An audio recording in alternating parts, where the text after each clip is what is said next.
Olá, eu vou continuar então com o assunto que eu estava trazendo, que era da cultura celta, que ela vem, essa relação com a mulher, com o grande caldeirão, que é, na verdade, o seu próprio ventre, que mais tarde nas lendas foi correlacionado caldeirão de uma deusa como sendo o Graal.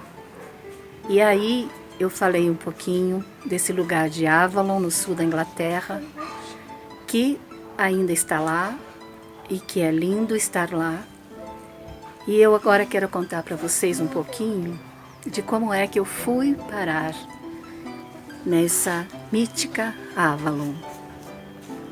E que ainda retorno e que o ano que vem ainda provavelmente vamos retornar. E quando falo nós é porque nunca fui sozinha, eu sempre fui, sempre foram comigo outras pessoas. Não só mulheres, homens também. Porque, na verdade, Avalon tem o lugar que é do Cálice Well, que se diz que era onde era esse centro dessas sacerdotisas que eram servidoras da Senhora de Avalon, mas que fica ao pé de uma grande colina que tem como serpenteando para subir até ela um caminho antigo e que lá em cima é que era que ficava os druidas. Então essa relação sempre desse homem ou dos druidas, porque eram só homens que ficavam mais nesse alto, e dessas mulheres que ficavam mais na planície, aonde tinha os lagos, aonde tem a fonte da água vermelha, das águas ferrosas, e que hoje é um grande e belo jardim e que se chama Cálice Well. E essa grande colina, lá em cima tem uma torre, que foi o que restou de uma grande igreja já do cristianismo, e depois teria ruído e ficou só a torre em pé, quadrada, e que se chama Torre de Micael. E aí a gente começa a juntar os assuntos, porque o caminho que é feito em volta dessa colina para subir, e que hoje já tem um caminho mais moderno, que ele serpenteia apenas para chegar e ele se torna mais curto, digamos assim, mas de qualquer forma não é um caminho fácil de se fazer. Ele se chama Caminho do Dragão. E aí a gente vai unindo o caldeirão com o Graal, com o dragão, com os druidas, com as sacerdotisas, que ainda lá se respira bastante disso. Ainda lá tem o Goddess Temple, que tem inclusive brasileiras ou brasileiros que estão lá a serviço da deusa.